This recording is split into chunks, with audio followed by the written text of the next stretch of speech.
In 1907, Britain and France embraced Russia. They used honey, in a triple alliance, Britain, France and Russia. And the honey that they used to trap Russia was that if we win the war that's coming with the Ottoman Empire, you will get Constantinople, which is what Russia wants. But they promised Russia one thing through the front door, and they took it back through the back door, like what they did to the Arabs. These are people with PhDs in deception. If they tell you that the sun is shining, don't believe them. Go outside and look up in the sky, see whether the sun is shining.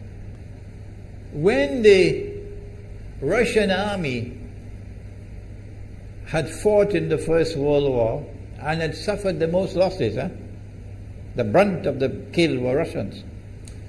And they were now winning the war. And the Ottoman Empire was collapsing. And the Russian army is only an arm's length away from Constantinople. They don't want Russia to get Constantinople. No. So what did they do? Russian Jews organized and executed the Bolshevik Revolution, which overthrew the Russian monarchy. They killed the Tsar and the whole family, overthrew the government, and took Russia out of the war. So the Russian army had to stop in its tracks and could not go to Constantinople.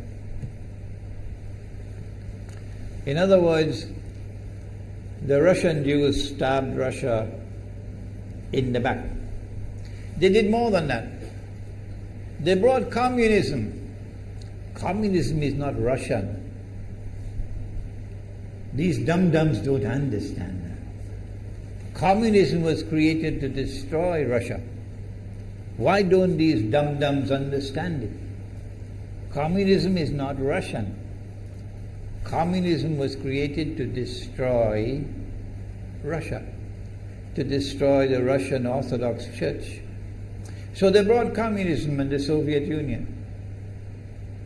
And for the next 60, 70 years, this Zionist created entity called the Soviet Union waged war on religion, waged war on the Russian Orthodox Church, killed the priests, closed down the monasteries and churches and so on. 60, 70 years. And then, when the appropriate time came and Israel came into being, it is this same Soviet Union which opened the doors for millions of Russian Jews to now migrate to Israel. If you go to Israel today, you might believe you're in Russia. So many people speaking Russian. These are the Russian Jews. And then the Soviet Union, 6 years after Israel came into being, did something strange and mysterious. Crimea is Russian territory. Crimea is a part of Russia. The Soviet Union decided to give Crimea as a gift to Ukraine. Why did they do that? The historians don't tell you. So let Imran tell you. They gave Crimea to Ukraine in order to stab Russia in the back one more time. Because if Russia loses Crimea, it will enhance Israel's security. The Russian Navy is based in Crimea. And there's a straight line from Crimea to Constantinople. To get out of the Black Sea and to get into the Mediterranean Sea, you got to pass through the Bosphorus. And the city of Constantinople is located right there on the Bosphorus. So they gave Crimea as a gift to Ukraine. They never bothered to consult the people of Crimea and get their consent. No. They never bothered to seek the permission of the Russian people. No. But Washington doesn't want to hear that. The foolish man who now sits in the White House of the United States, the foolish man who would like to pretend that he's a man of wisdom, he doesn't want to hear. But what are the rights of the Russian people? Were they not violated? Do they not have the right to correct Iran and recover the territory which was unjustly taken away from them on Israel's behalf? Obama doesn't want to hear that. It's inconvenient for them. But in this masjid, we will expose whether it's convenient to you or not. They did more than that. Not only did they give Crimea to Ukraine, but earlier on they gave eastern Ukraine. Eastern, part of the now eastern Ukraine was Russian. It was Russian. And the Soviet Union gave it as a gift to Ukraine. Why is it being given to Ukraine? Answer is that when the proper moment comes, the same people who brought the Soviet Union into being now have a method by which they can cause it to collapse. The method that they're using now in Venezuela, popular demonstrations, they did it in Egypt, they did it in Tunisia. They are masters of that. They did it with the Soviet Union. I used to think that the Soviet Union collapsed because of Allah's kindness. But I was wrong. No, it was the Zionists who brought down the Soviet Union because they didn't need it anymore. Like tomorrow they wouldn't need you anymore, Saudi Arabia. And they wouldn't need you anymore, Islamabad. When will you understand that? They'll just throw you to the dogs. You served them long enough. So they brought down the Soviet Union.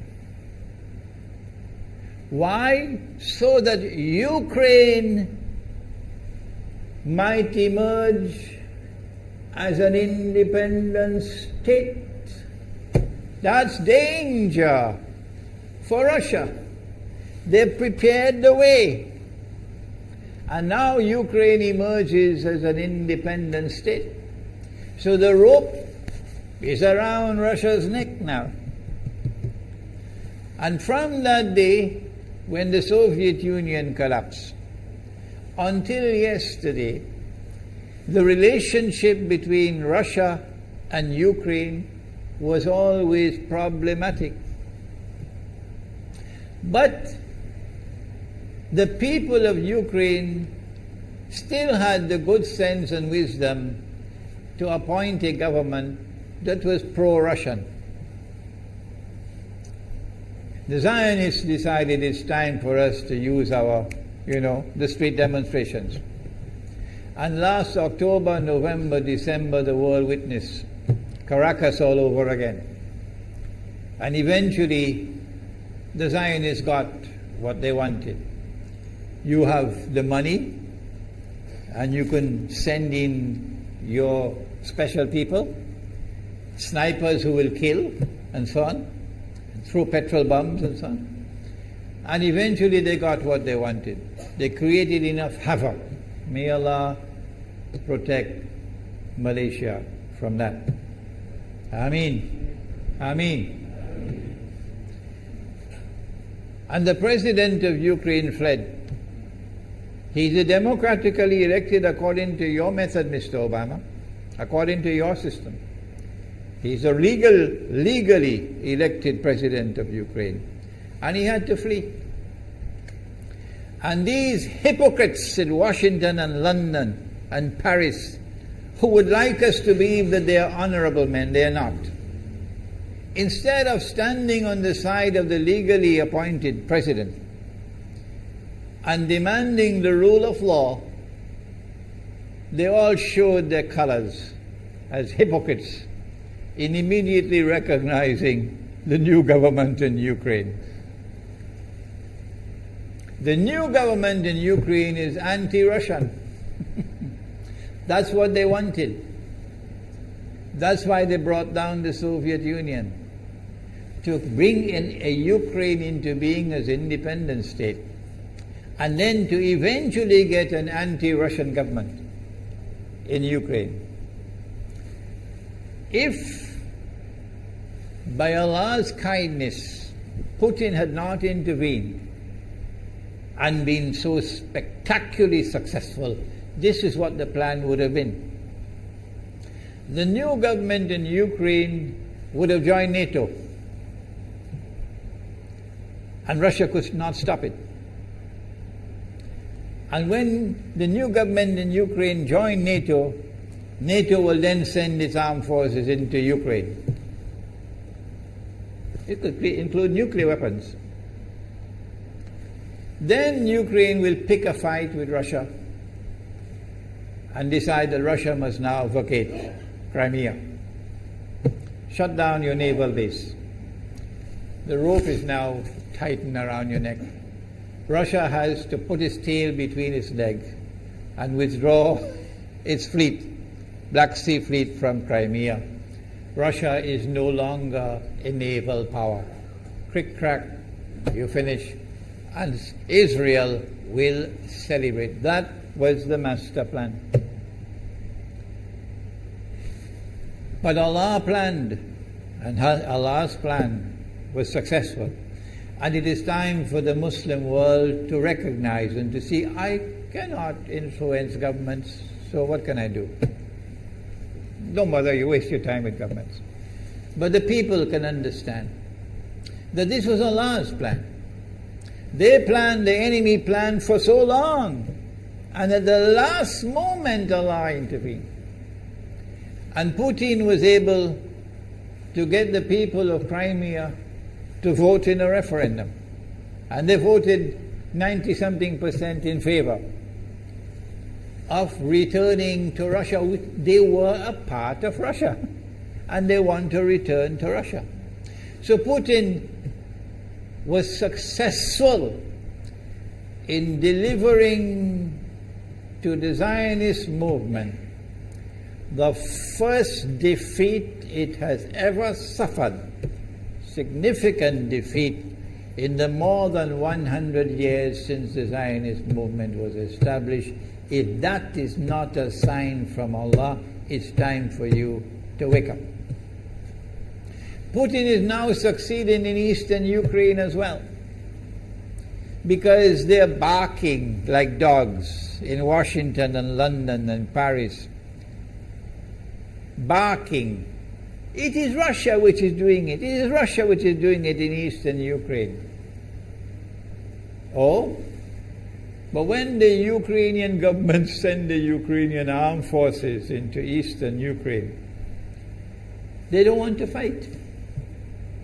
They say, we will not fight our own people. They refuse to fight.